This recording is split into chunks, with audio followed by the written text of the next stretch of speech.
Manda bala. Recording. Tá gravando então, cara. Tô aqui com o Gustavo Dias para falar um pouquinho a respeito da história aí dele, né, do percurso dele, falar um pouco de arte e psicanálise. Esse bate-papo aqui, ele está relacionado, né, com a disciplina, né, arte, estética e criação do doutorado, da UVA, que o professor é o José Maurício Loures, né? Então, vamos lá, vamos bater um papinho. Gustavo, primeiro, cara, muito obrigado pela participação aí, você atendeu prontamente, né? Tá sempre uma parceria de trabalho, né, cara? A gente tem assim, essas trocas aí, né? É, Combinado. mas a gente tava falando aqui um pouquinho antes, eu já falei, pô, vamos emendar aqui, né? A primeira escrita é um GUSP, né? Depois a gente vai ter que modelar o negócio. Como é que é isso aí, cara? O que que você pensa disso aí com relação à arte, né? Porque isso também tem muito a ver com a psicanálise, né? Que primeiro você fala uma coisa, depois você pensa no que você fala no divã e aí repensa e tenta retomar. Não, muito a ver. O Gil acabou de me mandar uma. Quer dizer, eu não sei quando é que ele mandou, talvez tenha mandado ontem, mas eu tô offline, então eu recebo assim. No final da tarde eu ligo o online e daí começo a receber as mensagens. O meu ventilador tá atrapalhando o som aí? Hum, Tá interferindo? não, tá normal. Ele mandou uma mensagem dizendo assim, que ele tinha ouvido uma música do Geraldo Azevedo, que é a Dia Branco.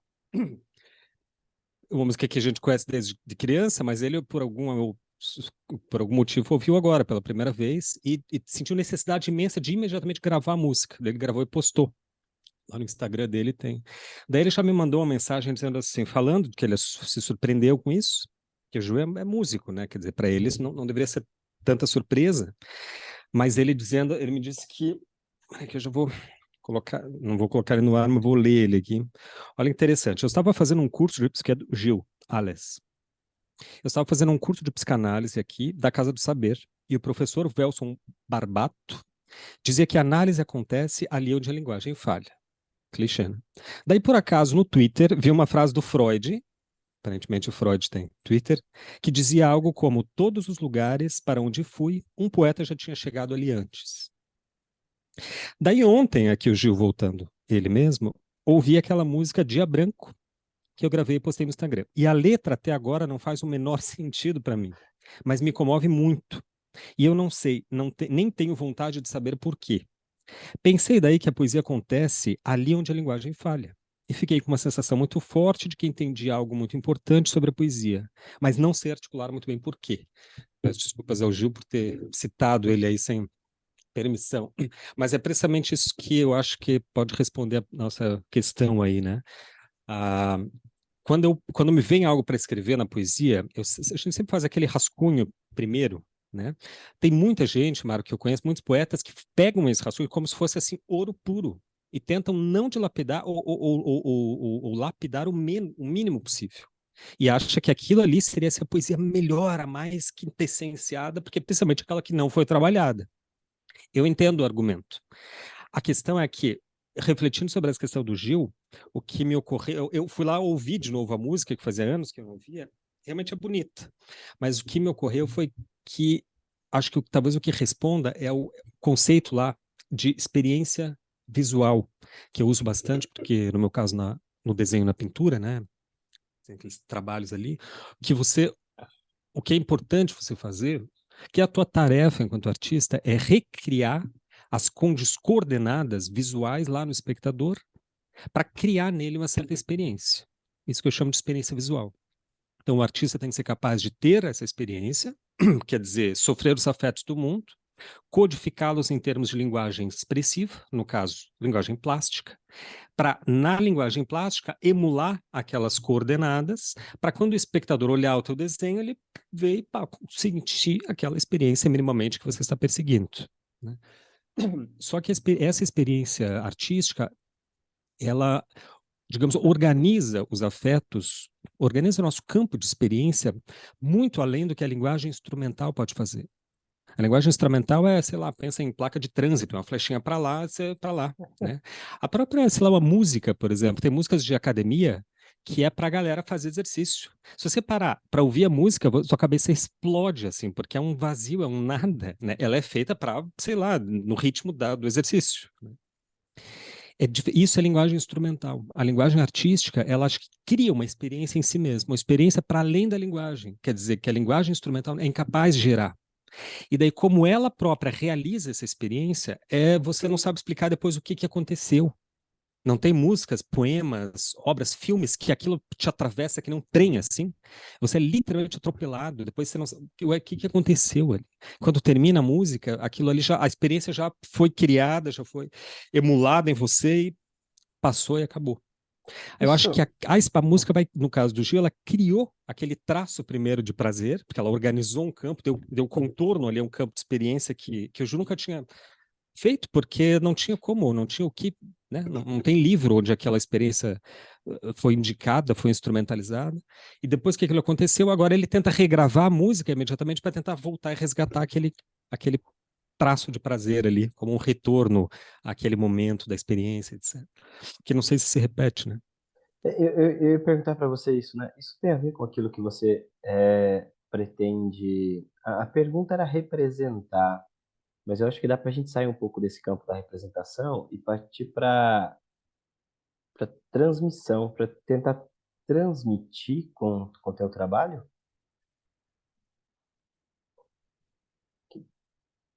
O que você tenta Essa transmissão não tem transmitir, a ver assim? com, não tem a ver com a transmissão na psicanálise, no caso, né? Ah, transmissão da psicanálise é um saco, né? Porque o povo confunde ensino com transmissão, né? Confunde bastante. Não, transmissão mesmo de você transmitir ali uma experiência, né? Não de ensino, assim, não, nada a ver. É que assim como. Por exemplo, né, na disciplina a gente teve algumas delas, alguns estudos a respeito acho que é Andréa Varejão, Adriana Varejão, Adriano. Adriana Varejão, né? E ali, cara, tem umas obras ali, umas coisas extremamente cruas, assim, sabe? Cruentas, né? O muro com as entranhas, né? Como se fosse o corpo mesmo, né? Dando transmitindo uma coisa de vida, né? Aquelas famosas paredes têm ouvidos, eu acho que ela faz aquilo lá virar ouvidos, intestino, coração, apêndice, pulmão, tá tudo ali. Então transmite alguma coisa, né?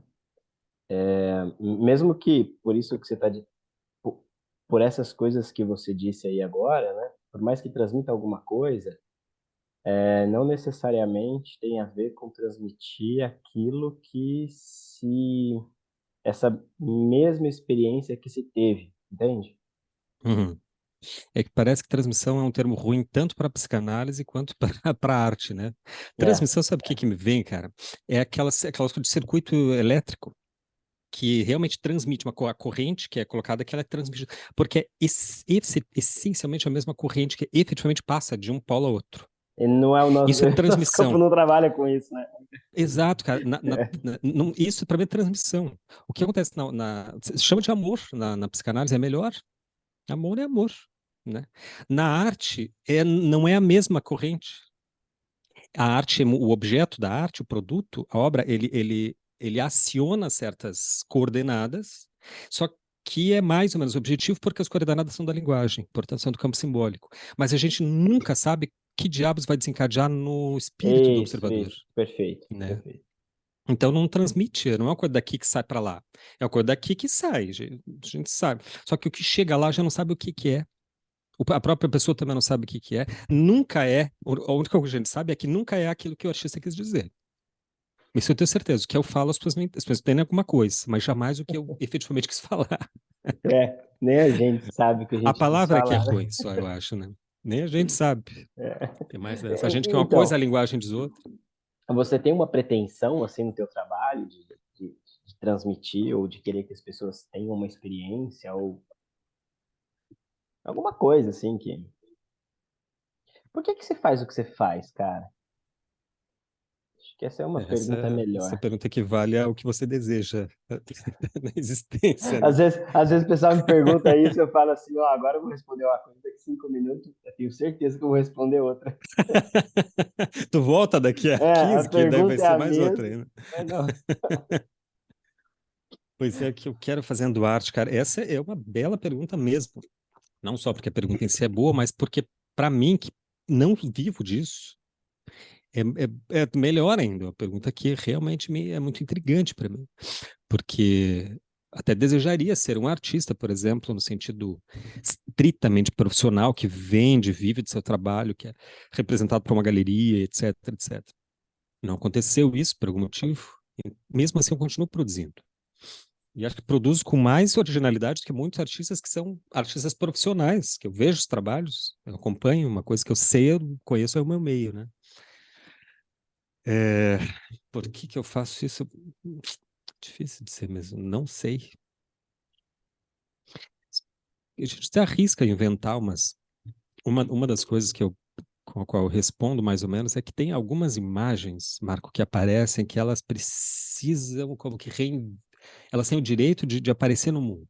E daí eu que apareceu para mim, cabe a mim expor e materializar aquilo de modo que ela apareça no mundo, né, aos demais.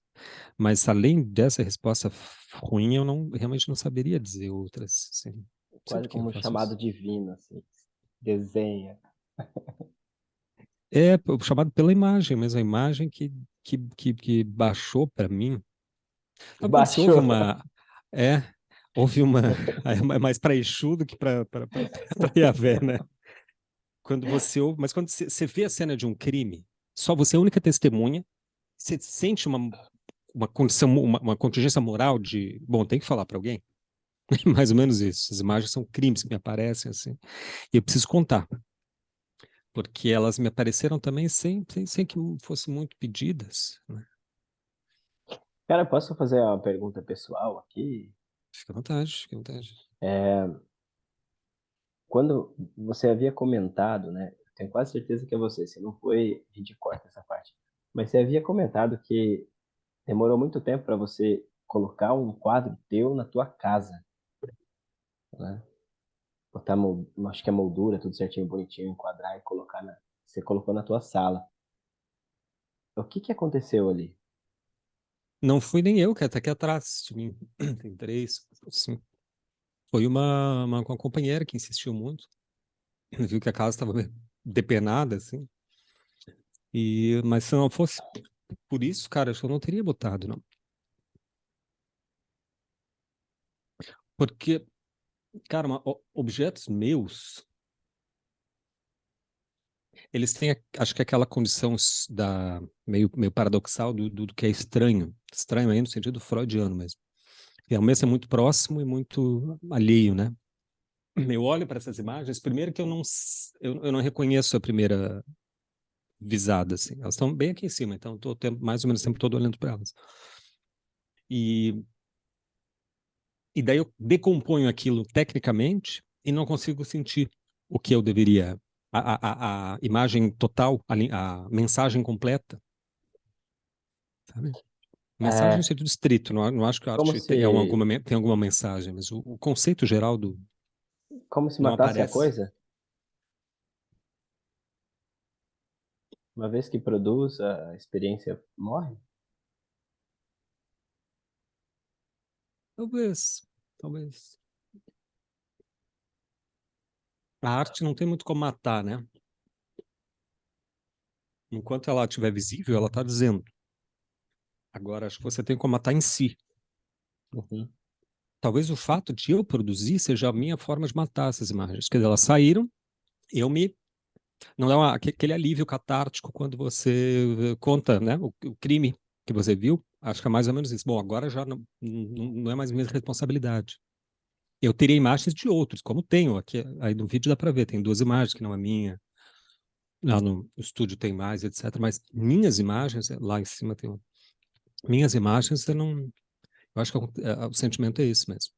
Aquele depoimento que você fez por obrigação e agora ele já não te diz mais nada porque já cumpriu o que tinha que cumprir, sabe? Simples assim.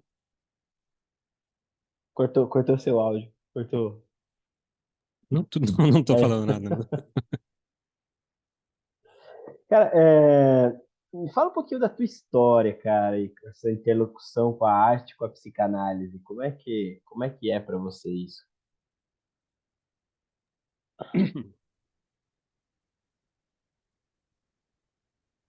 Cara, acho que a versão resumida é assim, quando eu morava em Curitiba, eu coordenava o Núcleo de Arte, Cultura e Propaganda do PSOL. Eu era afiliado, né? Faz tanto tempo que eu não milito, de fato, no partido, que acho que não posso me considerar mais um filiado, assim. E a nossa função era fazer, de fato, agitprop, quer dizer, produzir os panfletos, as campanhas publicitárias, as campanhas de televisão, as campanhas de campanha mesmo, né? Campanha eleitoral do partido, de modo a criar uma estética que fosse também que disputasse ali, né? Uma estética revolucionária no máximo que a gente pudesse. E meu trabalho ali nunca me fez satisfez, mas nunca mesmo. Dialogava, as pessoas falavam, teve um certo avanço estético, né? Tentamos uma disputa estética, porque é o que os partidos de esquerda não fazem muito bem, né? Hoje fazem bem melhor, o PSOL, inclusive. Talvez tenhamos contribuído em alguma coisa. Acontece é que, para mim, não satisfazia. Daí, chegando em Porto Alegre, eu fui convidado por uma amiga poeta, que é a Cionara Souza, lá de Curitiba. A Cionara faleceu recente, muito precocemente de câncer. Mas ela estava preparando um caderno queer para um jornal literário lá de Curitiba, que é o Relevo. E me encomendou as ilustrações desse caderno. E daí, puxa, lidar com esse tema em imagem é fogo, né? Eu nunca tinha trabalhado com isso assim, mas sempre tive vontade, tinha muitas referências. E aí me dediquei àquilo e cheguei lá, uma certa síntese plástica e curti. Achei que ali eu encontrei um certo veio. E, inclusive, o nome dessa série, que foi para o tal caderno ilustrado lá, era Pergunte a Lacan. Foi ele Hum, que começou, porque foi a psicanálise que me deu a chave para achar essa solução estética do que eu queria trabalhar na minha produção e o meu objetivo, que sempre foi o objetivo político. Meu fazer artístico, acho que sempre teve um objetivo mais ou menos político. Desde a faculdade, pelo menos, claro que eu quis fazer arte pensando em política, só que o centro onde a gente estudou era tão corrupto que eu tive que fazer política pensando em arte. Então, daí fui presidente do diretório acadêmico, aquela coisa toda. Fiz política estudantil, militei muito, depois logo fui para partidos políticos. Então, a arte para mim era algo social, eminentemente. Se tinha alguma função que eu pudesse encaixar lá no mundo, era alguma dimensão sociopolítica, né? E a psicanálise e a política pela política não me dava chave nenhuma. Ficava algo panfletário, ficava algo ruim, ficava algo realmente sem. A psicanálise eu consegui chegar naquilo, porque a gente entende facilmente, né, que o que tem no fundo do ditador é um sujeito frustrado, né? É um sujeito impotente. Ou seja, são produtos psíquicos que vão se revelar depois em comportamentos ditatoriais, comportamentos, enfim, por trás, socialmente anormais, né? por trás, fazer uma piada aqui, por trás do imbrochável tem um brochado, muito brochado. Exatamente. É um impotente ali. É o reflexo, por trás do embolsava, tinha alguém que queria ser comido. É sempre o reflexo, né? Que você fala justamente o que você quer que não aconteceu para ti, né? Eu acho que foi assim a ligação que deu primeiro, né, no meu trabalho. A partir disso, aí depois sempre foi. Aí eu entendi que a psicanálise era especialmente a de recorte lacaniano, né? Para mim sempre foi um manancial infinito, cara, infinito. Se eu começo agora a pensar em algum conceito, alguma coisa dentro da psicanálise, daqui a pouco sai uma imagem. E quando que foi isso aí, esse encontro com a psicanálise? Entre arte e psicanálise, 2015, 2015. especificamente. Uhum. Eu estudava, sei lá, Lacan, eu ouvi pela primeira vez ainda lá no partido, no PSOL. Tinha camaradas que estudavam muito, que ouviam muito, que traduziam, que tinham contato com o DJ, que traduziam um texto do DJ. E aí eles que foram me falando, né? Esse nome, Jacques Lacan, foi entrando em circulação ali no ambiente do partido. E daí depois fui estudar, mas isso começou em 2012, foi quando eu ouvi falar em Lacan, 11, 12. O Didi que ele, se eu não me engano, foi ele que falou, né? Que se ele parasse de escrever, ele morria.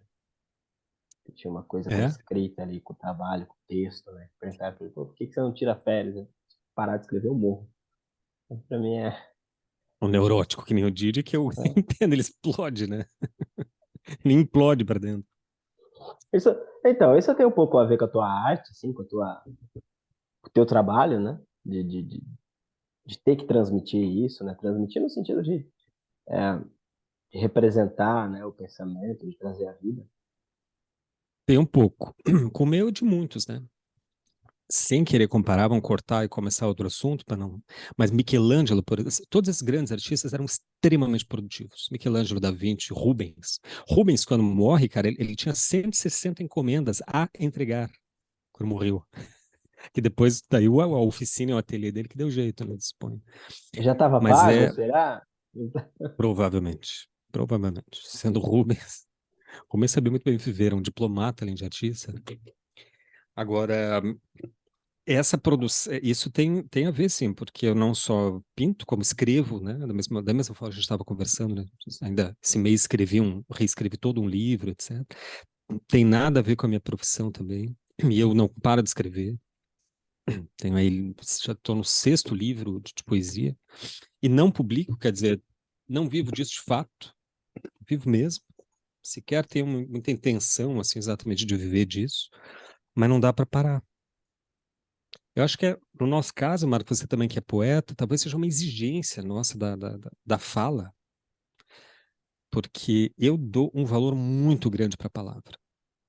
Tento dar, pelo menos, tento efetivar esse valor o máximo possível, porque realmente palavras, para mim, é talvez a coisa mais valiosa que tem.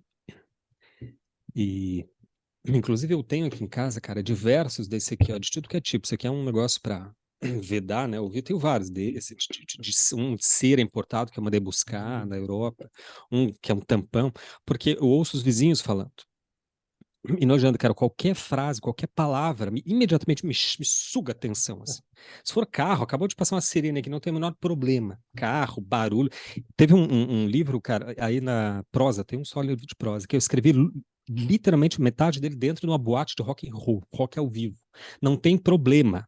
O problema é ter palavra de fato rolando, porque rock não é bem palavra, né? Então, ainda mais rock inglês.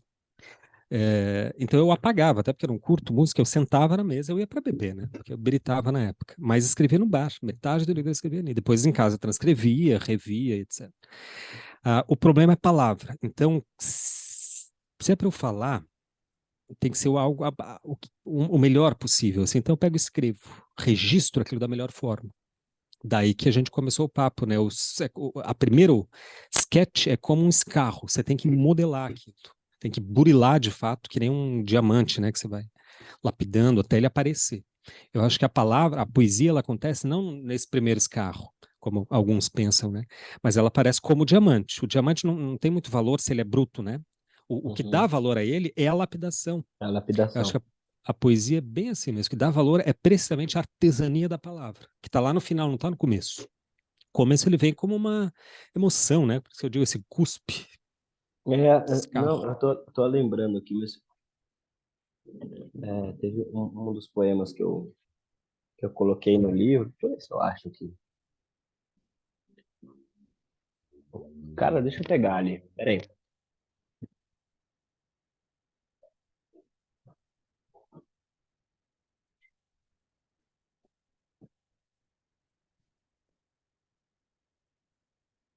Acho que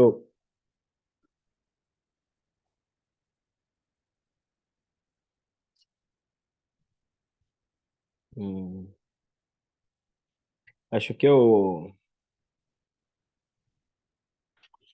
é, tem duas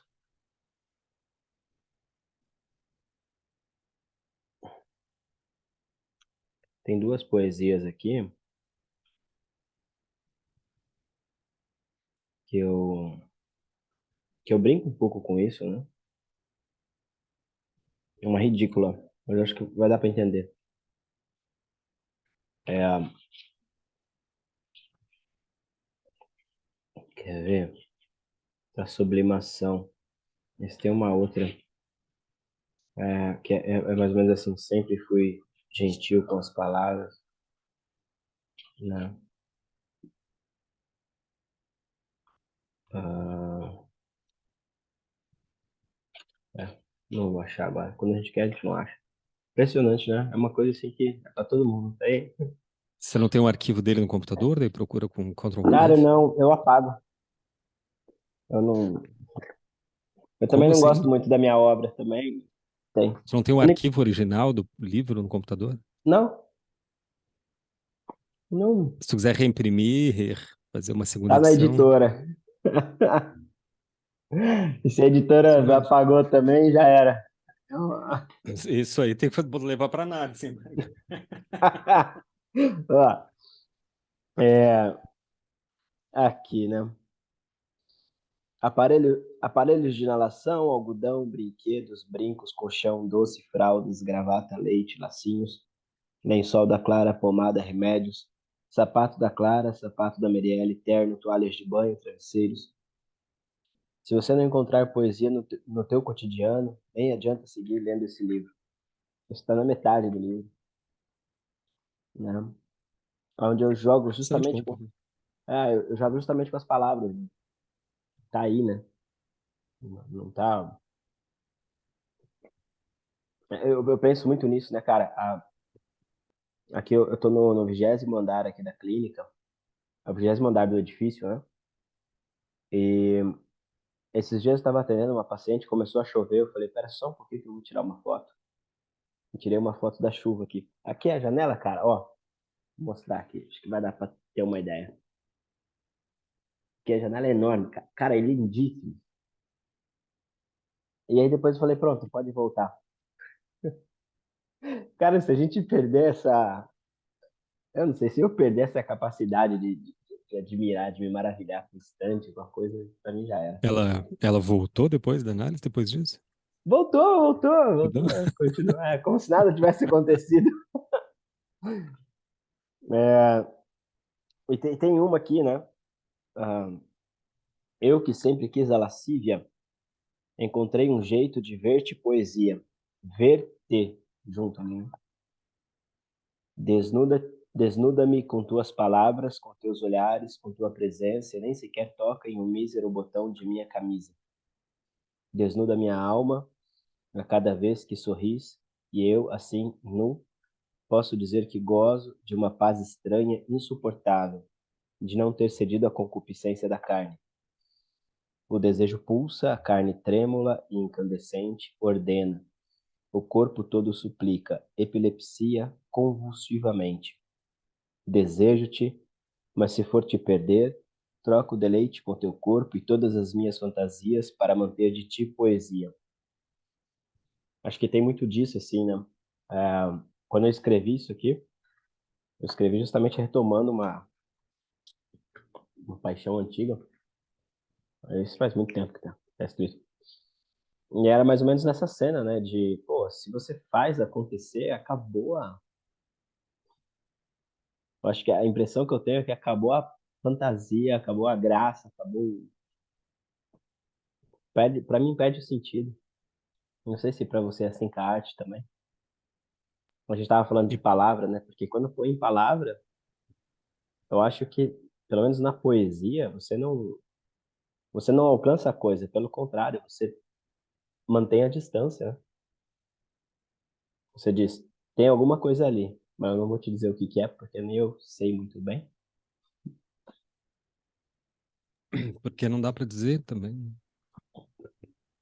Uhum. Toda arte tematiza, acho que é o caso lá do questão que o Júlio levantou, porque toda arte tematiza a própria impossibilidade de se dizer, a própria impossibilidade de ser dita, né? A própria precariedade da linguagem. A linguagem é sempre incipiente. Então, qualquer que seja lá o que você for dizer na poesia, na arte, você está falando sobre a insuficiência da linguagem. Não, eu estou falando sobre amor, não. Está se falando sobre a insuficiência da linguagem em falar de amor, e assim por diante, né? Então, a arte é sempre a arte da insuficiência, a arte da precariedade, né? Talvez é aí que realmente concordo contigo, não, as coisas não se completam, né? Talvez por isso que a gente tente de novo, né? Escreva outro livro, escreva outro livro. O Borges diz que o homem escreve sempre o mesmo livro, que é genial, né? Porque a gente, o problema não é escrever o mesmo livro, o problema é voltar a escrever. Quer dizer, ele repete, né? Ele repete de novo mesmo, repete, porque é a mesma coisa que ele quer, tenta enunciar, etc. Mas essas são coisas que a gente já, conceitos que a gente já sabe, né? O difícil é encontrar tudo isso no nosso trabalho, assim. Isso é Cara, complicado. eu estava dizendo que você produz, tem 6 livros de poesia, tem vários quadros aí, né? Você trabalha com o quê? Você falou várias vezes que eu não trabalho com isso, não trabalho com isso. Que diabos eu trabalho, então? Quando é que sobra tempo para fazer alguma coisa? Não, eu sobrevivo de aulas de orientação, né? Orientação por muito tempo de aulas de desenho, anatomia artística, cursos de desenho, modelo vivo, figura humana e tal. E após pandemia, eu só dou orientação individual e passei para teoria. Então, eu dou orientação no curso Processos Poéticos. É uma orientação coletiva, assim, mais ou menos de orientação plástico-conceitual para artistas, né? Eu falo da teoria, pontos de como efetivar um trabalho na prática, quais as questões que o trabalho artístico move, Tem, funções, etc. tem teoria na arte, cara? Me fala mais dessa ideia aí de teoria na arte. Essa é uma boa questão, tem teoria. Eu achei que era só, claro, tô brincando, né? Tá, fica Sim. aqui pra gravado. Eu achei que era só pra jogar lá o negócio e aí, pá, é um dom, né? Vai Mas nessa que é dom, né?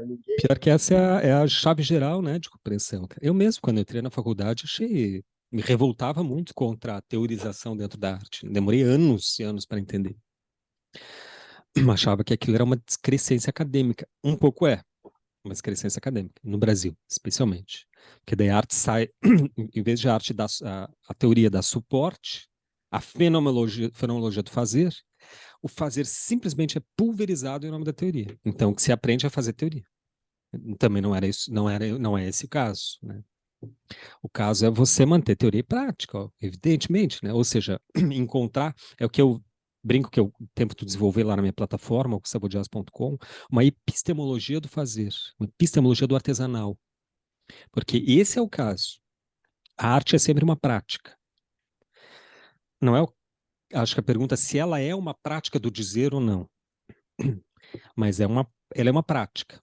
E sobre ela há o que se dizer. Isso é uma coisa que chama teoria, história da arte, teoria crítica, estética, filosofia da arte. Só que o fazer em si da arte, seja lá que tipo de arte que for, ele tem uma contraparte investigativa que acho que ela é teórica, assim, ela pode ser convertida em teoria, né? Daí envolve vários pontos, desses que eu falei, estética, história, teoria, crítica, etc. Mas precisa de uma epistemologia própria. Na arte, isso nunca foi bem resolvido, Marco, nas visuais, né?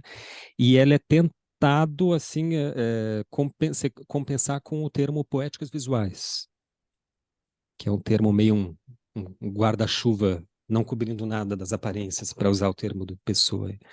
Mas, a rigor, a poética visual trataria desses conceitos, essa teoria envolvida no ato de fazer, no fazer artístico. Só que é muito fácil, dentro dessas poéticas visuais e cursos da vida, fazer se perder totalmente dentro da teoria. Ele se pulveriza, ele desaparece, vira só teoria. Né? Tanto que as poéticas visuais no Brasil são programas de pós-graduação. Então, virem dissertação de mestrado, uma monografia de especialização, uma tese de doutorado.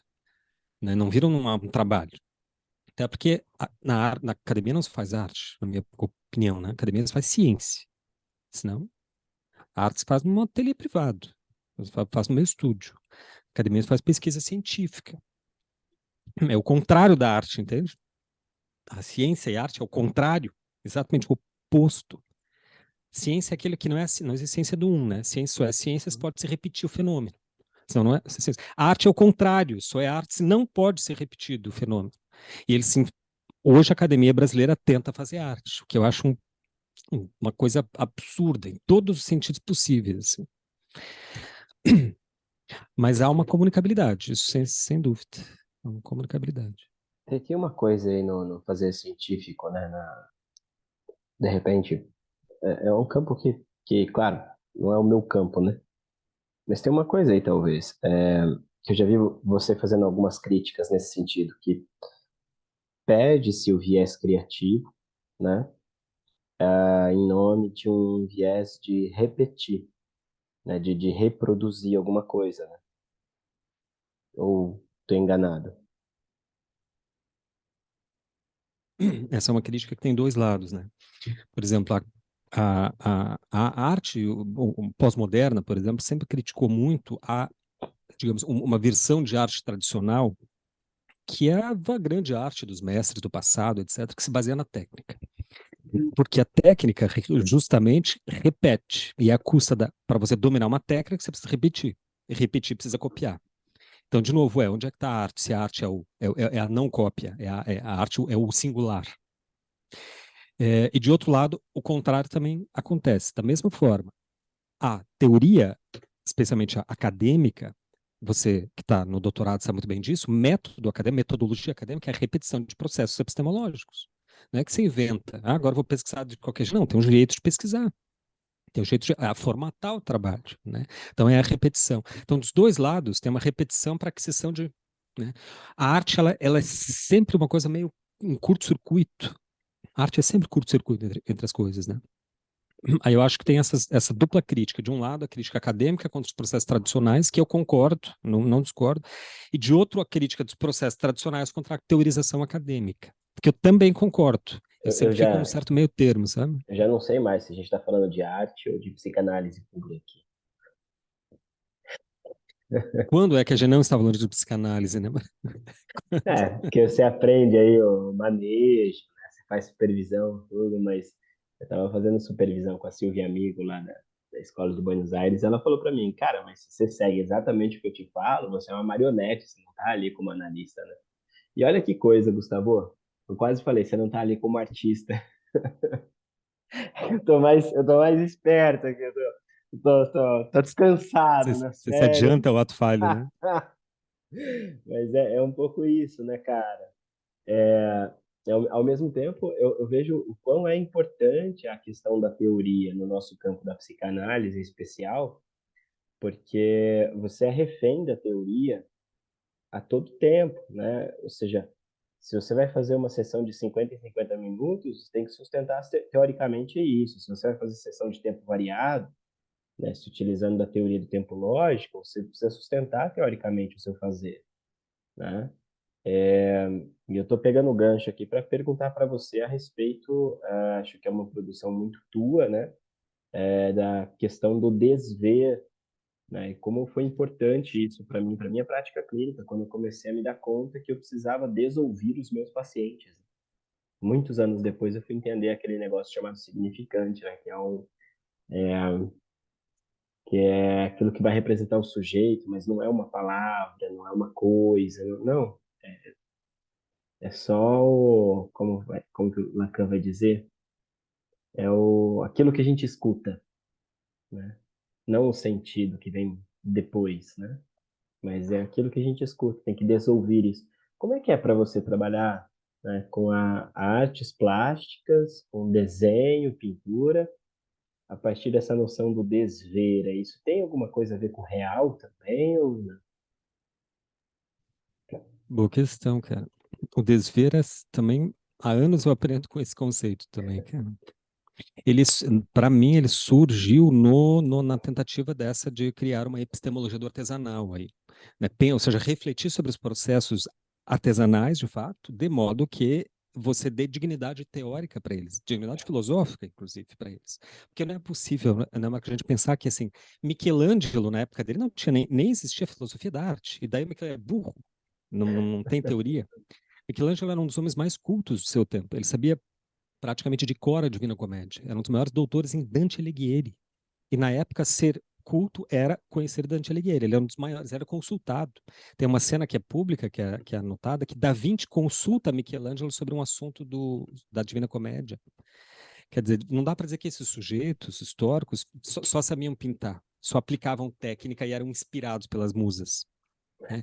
Tinha uma teorização também pesada. Quem fala, Aham. quem fala bastante, isso me chamou atenção recentemente, é o Marcos Beccari, que é filósofo, mas também artista, né? Ele é aquarelista, que a arte conceitual não surge agora como nos querem fazer, nos querem vender. Elas, desde sempre, o conceito esteve vinculado à arte, né? Eu diria até, vou até mais longe, eu diria que em alguns momentos da arte, por exemplo, século XVIII inteiro, período neoclássico, o conceito foi mais importante do que a prática, mais importante do que hoje é para a prática. Porque num celeiro, num berço, num contexto ali neoclássico, você tinha de um lado Newton trabalhando e os enciclopedistas, né, e os artistas no meio de estudo, era impossível você não produzir arte sem dominar uma série de conceitos, de ferramentas conceituais da filosofia, da estética, etc. Senão você não teria reconhecimento nenhum. E de fato os artistas desse período eram eruditos, né? É, o desver, cara, começou como um método de eu pensando essa prática, refletindo sobre ela, especialmente para tentar usar a palavra aí, transmiti-la, que é eu sou professor de A desenho, gente, né? a gente precisa, a gente precisa começar a inventar palavras novas. O tempo todo, o tempo todo, Tá cara. complicado. Seguir o exemplo do mestre Lacan, né? Cada página dos seminários lá ele inventa um conceito novo.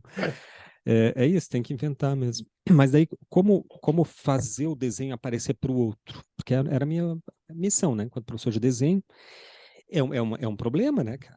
Ensinar desenho. É um baita problema. Primeiro, desenho se ensina, se começar a questão daí, né? Há quem acredite que não. E eu meio que entendia que não também, de algum modo. Embora eu tenha aprendido com um mestre, etc., eu entendi que tinha alguma coisa que. Porque o desenho é um exercício do olho e da mão, certo?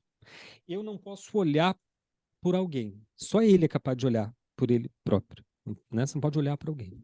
Eu não posso pegar na mão dele e desenhar. Então, assim, os instrumentos que operam estão na mão dele.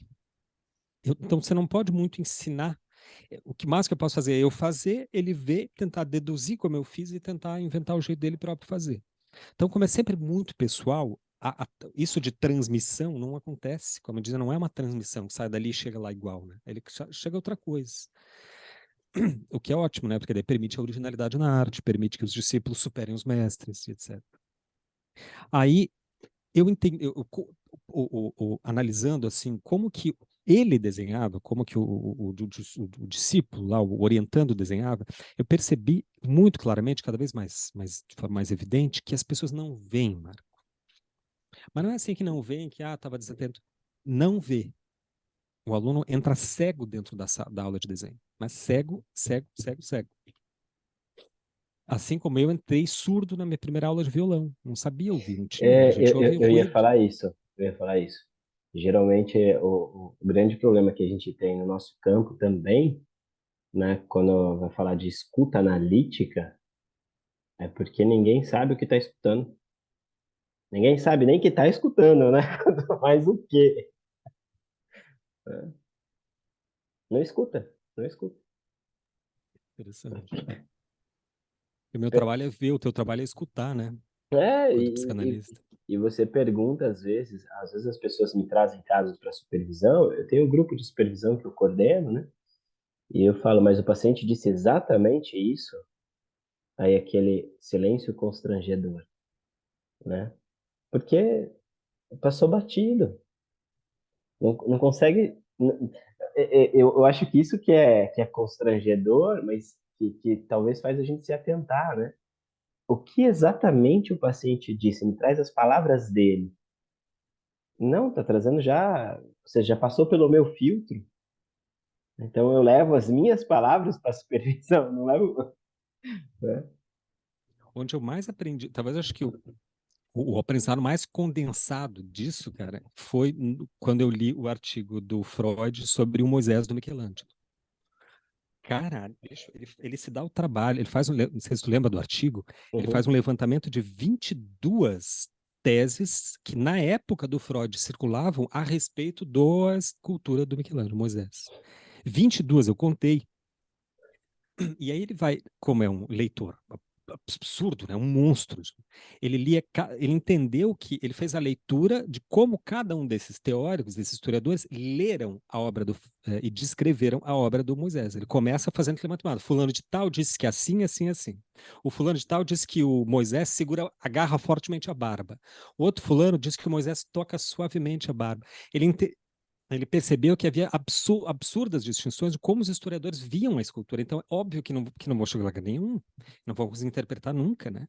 Ali, aquele artigo, ele é revolucionário não só, eu acho, na descoberta do Freud, porque ele dá a chave, né? Ele diz, olha, isso daqui não é um Moisés que está prestes a se levantar, é um Moisés que está reprimindo o gesto de ter recuado, de ter é, é, recalcado o impulso da violência, né, de quebrar as tábuas da lei, etc.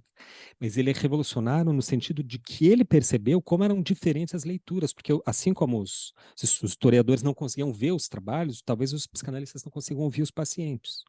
E assim ninguém ouve ninguém também, né? Socialmente ninguém ouve ninguém. É. Né? O Lacan diz que como é que é, l'essence de la communication, c'est le malentendu, só que acho que não é nem o caso de a gente já comunicação em si ser insuficiente, é que a gente não ouve. Por mais suficiente que seja a linguagem, a gente não vai ouvir de qualquer jeito. Né? Acho que a insuficiência da comunicação está até mais além do que a insuficiência da gramática, em si, a insuficiência do simbólico em, si, em relação ao real. Né?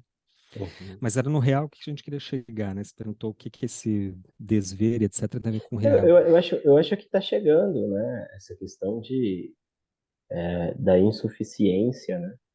Do simbólico, como você mesmo disse, né? Mas vamos lá. O entrevistado é você aqui hoje, eu tô dando meu espetáculo. Eu dizia assim, ó, que eu consegui cheguei no desver vendo que os alunos não via dentro da sala de aula, né? Aí, então, eu entendi que minha tarefa como professor de desenho não era outra senão fazê-los ver, educar a visão de alguma forma para enxergar. Não é para depreender relações poéticas do que ele estava vendo. Isso é o que a academia faz. É para ele enxergar o que ele está vendo. Já é uma baita de uma conquista, porque ele não enxerga. Hoje, Marco, eu tenho feito justamente uma pesquisa, um projeto de pesquisa sobre isso, precisamente. E aí fui estudar um pouco de neurologia. Sei que é um terreno meio complicado, né, dado aí com a psicanálise, etc., mas é porque ela fala a mesma coisa.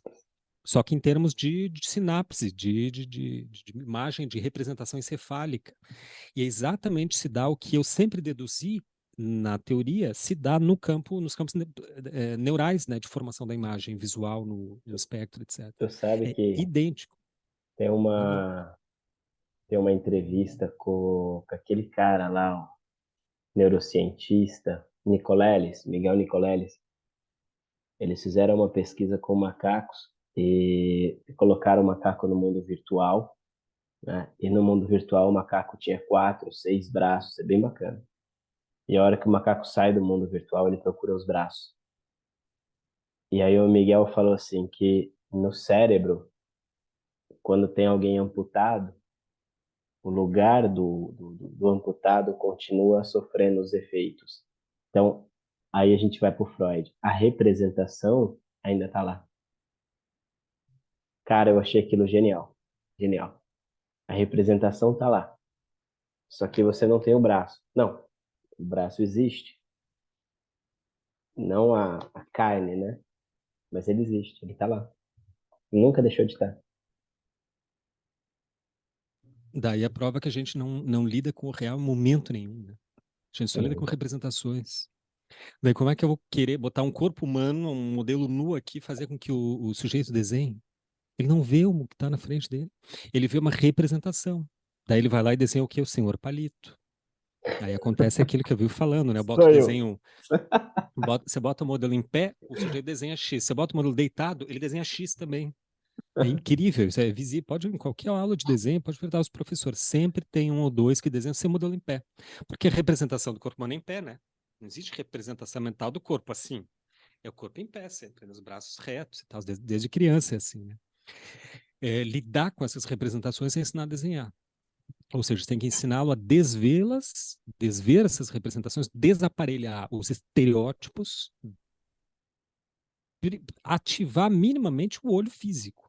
deixar com que o raio luminoso bata no modelo, entre na retina do aluno, e aí ele vai criar uma representação daquilo, a partir do objeto físico real. Porque eu acho que, aí está minha tese, né? As nossas representações não são de coisas do mundo, elas são representações de representações. Por isso que as coisas vão se distorcendo cada vez mais. E aí que elas se tornam cada vez mais distantes do real em si, do objeto em si, da coisa em si. Eu vou, Então, diga, não, eu vou pegar uma mensagem aqui que leia, eu leia. achei fantástico, do Cleiton Andrade. Eu estava discutindo a respeito do significante. Eu fiquei, acho que 1 ano e meio, 2 anos, trabalhando sobre a questão do significante, significado, né? E aí olha o que ele escreve.